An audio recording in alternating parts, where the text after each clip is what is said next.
Hello everyone, welcome to this video. I'm excited today to have Olamide in the house. Well, not in the house, on Zoom, to talk to us about his experience. And he was one of my golden mentees last year who got a lot of offers. I'll let him talk about this later. But anyway, welcome Olamide. And I'm so thankful that you are here today. Thank you so much, Dr. Udo, for the invitation. I'm so glad to be here, sir. Awesome. So I always like starting from from present before we go to the beginning, right? So talk to us a little bit about yourself and what you do right now. Okay, so the major thing I will just talk about is my academic journey. So I'm a biochemist. So I am currently having my PhD studentship at the University of Missouri, and specifically at the Department of Molecular Microbiology and Immunology, and in a particular program called Molecular Pathogenesis and Therapeutics.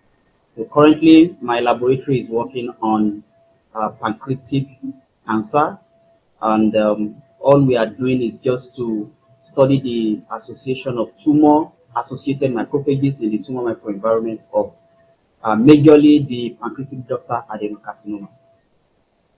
Cool. So talk to us a little bit about how it all started. You went to Lautech, I believe, right?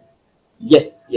So I had my undergraduates at the Ladoke Akintola University of Technology, Oyo State in Nigeria. And of course, after that, I went for my mandatory national service. Right. And right there at the national service, I was the journey of leaving Nigeria began, and I was applying to schools, and I got this offer in Brazil, and that is a CAPES scholarship, which is one of the scholarship of the federal government of Brazil. And in 2019, I left for Brazil, and I had my master's at the Federal University of São Carlos in São Paulo, state of Brazil. And in 2021, I left Brazil for the United States when I got an offer for my PhD here in the US. Cool. So we're going to get into the fun part now. How many offers did you get in total? I had four offers. Four offers. Yes. How did that happen? What was the special thing you did that made you become so competitive? At every place you applied to. Well, whether I would say maybe this first thing is not just part of it, but the first thing I would just say is that I applied. So I applied more than four. I applied to 5 schools. I would say one of the major things I did very differently is that I prioritize mentorship. So one thing I have done in time past, and I've realized in time past, is that role model, you don't just want to live your life without a model. So I have people that I model, I have people that I look at their life and I just, aspire to walk in their paths. So this thing has helped my preparation, and I think people don't pay attention into mentorship. And I would say for me, if I have applied in Nigeria for PhD directly and I didn't get it then, and at the time during my master's, I got a mentor who mentored me through this part of a path, Dr. Ujo, and at the end, I was able to get this offer. So I want to say mentorship is also one of those things that we have to prioritize. I know you are appreciative, but I'm very careful of taking any kind of credit, because I started with a lot of people last year, and not everybody got the opportunity. The people that got the opportunity got them because they worked for it, not because of me. Okay, so they got it because they worked. Assuming I had any kind of influence, I would have been able to get those other people in, even without working for it. So at the end of the day, mentorship has no value if the mentee, quote unquote, is not doing his part. So I think you guys did your part, and you guys did your part. For you, you did your part tremendously, and so thankful for where you are today, and it's speaking volumes for the kind of opportunities you are getting right now. But let's just continue. I just want to put that out there. So, secondly, I was patient in my plan.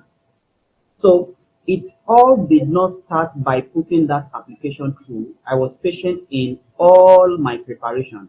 Mhm. So, I was critical in every aspect of my application materials. I did, of course, I there are some things that, of course, I have my transcript, which everyone will have, but then there are some strategic aspects like getting recommendations. I have a friend in recent time, or maybe not too recent. He was denied admission based on the strength of his recommendation.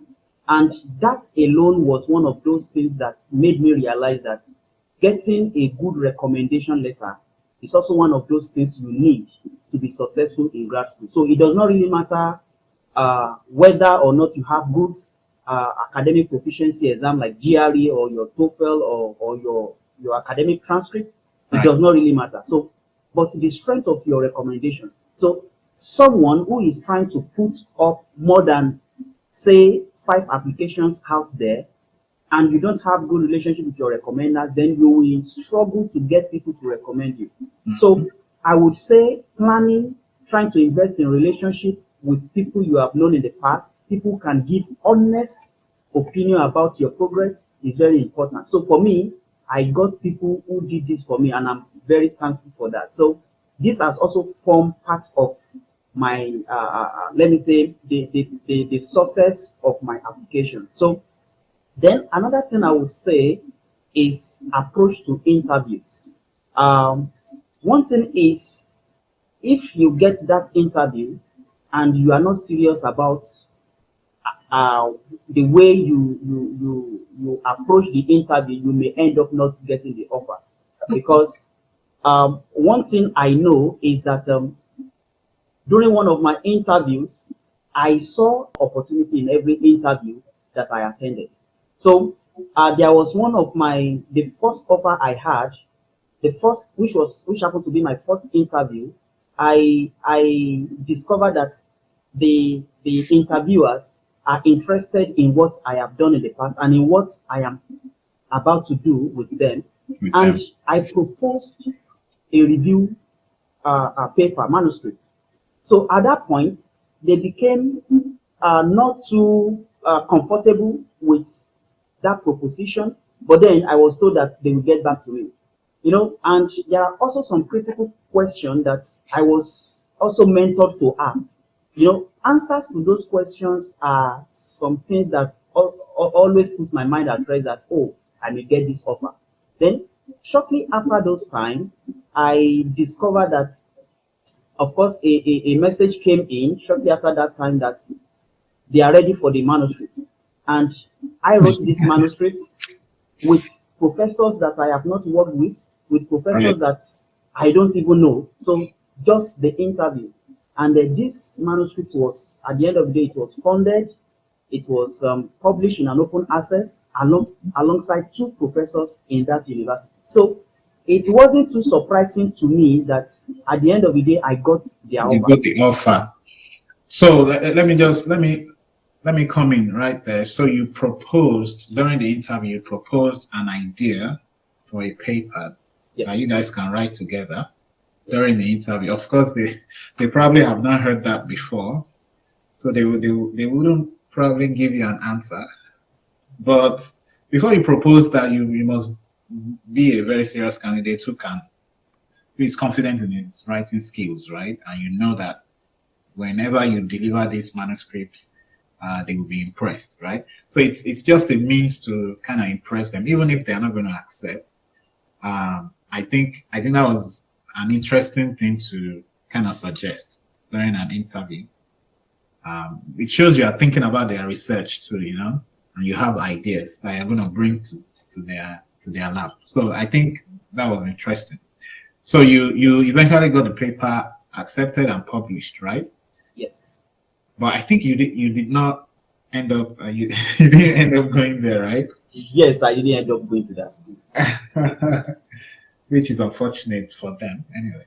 I'm sure they will be pissed a little bit. But hi, folks, Dr. Ojo here. Please pardon the interruption. I quickly want to share this training we created on how to plan for the NIW green card as a student or postdoc. This is how I sponsored myself and family for permanent residency in the United States as a student. So I developed this training to teach you how to do this without the help of any employer and without the need to marry a citizen. Okay, so I also teach you how to confidently prepare all your documents, and we refer you to our preferred lawyers who will do an outstanding job on your case and represent you at an all-time low fee. I've already done the negotiation with them. Okay, so if you are a student or a postdoc, or if you know anyone who is a student or postdoc in the US, please tell them about this. Okay, the link to this training will be in the description below, and also in the comments section below this video. Thank you, and enjoy the rest of the video. So was there any other special thing apart from basic requirements of taking exams or passing the GRE? Yes.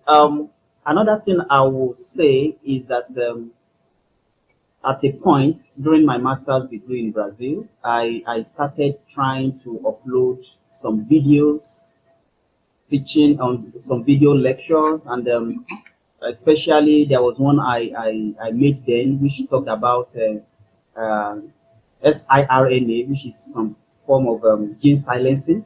Right. Yes, in biological research. So I talked about this and I uploaded this video on YouTube. And when it was time for me to make application, it was part of those things I submitted in my SOP. And then when the director of graduate studies, or probably the admission recruiter, got back to me concerning the invitation for interview, he specifically made reference to this video, that he has watched this video and that is impressive about what I have said there. And then, to my surprise, during the first, because we had about 4 interviews in that school, so during the first interview, it was specifically with him. The second interview was with about 11 professors, but the first interview, which was with him, he still made reference to that video. So I would say not many people would have done something like this or have done something like this. So this is also part of those things I have done differently in all my application. Right. So I think I made that example in the free course we have on bestmanacademy.com. If you are watching this and you want to enroll in that, please do. It's titled Beating Competition for Graduate Opportunities. And I made that example there as part of the extra requirements that you can do to impress people. Show these review committees, show them evidence of their ability. Apart from just TOEFL and GRE, a lot of the applicants will pass that. But what's the extra thing that you have? So if they have teaching assistantships, are you confident in yourself that, okay, if I get this teaching assistantship, I can do a good job? Then give them an evidence, and I think that was what you did. I didn't even suggest that. You already did that video a long time ago, and I just saw it. I was like, okay, why not?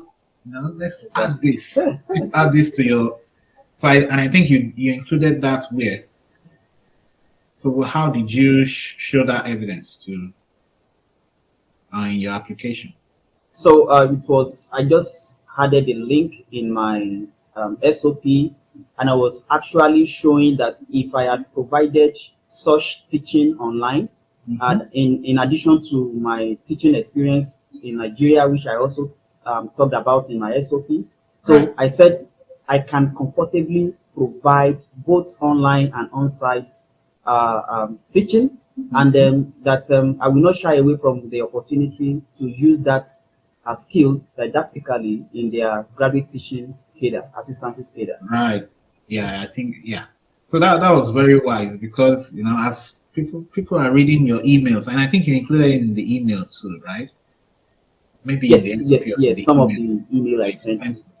So people will probably be reading these things on the computer. So it's easy to click that link and just go to the video. But I told some other people that, if you know you are nervous when it comes to teaching, if you know you're not going to do this right, don't do it because it can, go really wrongly for you. But if you are very confident that you can teach, find a small whiteboard somewhere and just teach a particular topic in that field, in that proposed field. Teach it for 5 minutes.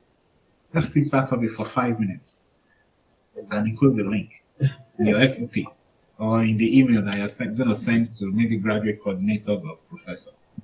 So it gives them an evidence of what they are thinking. They are not just thinking about you doing this. They actually now know that you can do it by just seeing that short video. So that could be one of the edges that you can have over other candidates, especially if you are going to a competitive environment like University of Missouri. What do you call yourselves?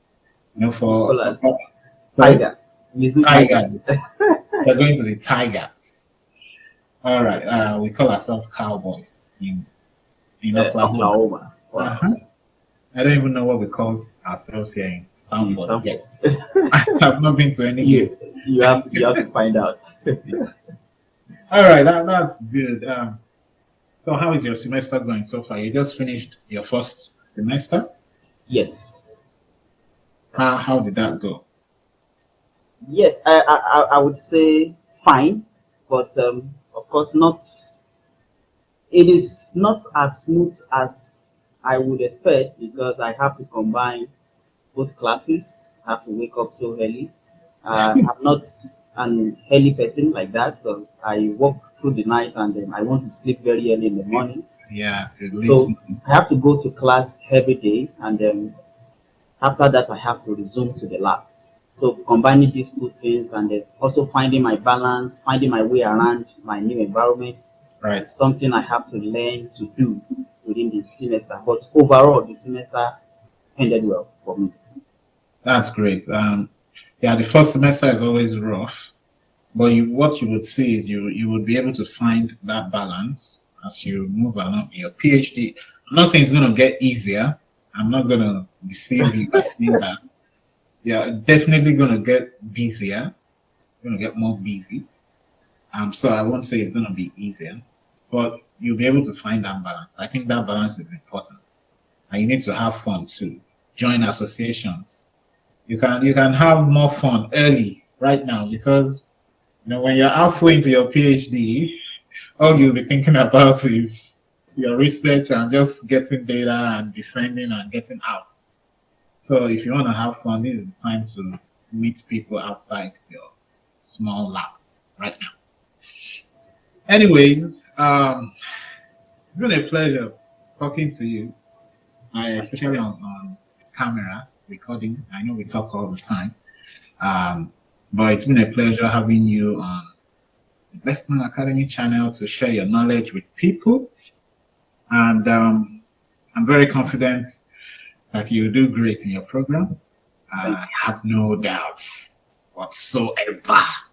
Thank you. So, we will probably still be keeping in touch and bringing you back to the channel sometime, when we have, when we want to tap into your wealth of knowledge. But anyways, thank you for being here today. I appreciate it. Thank you so much, sir.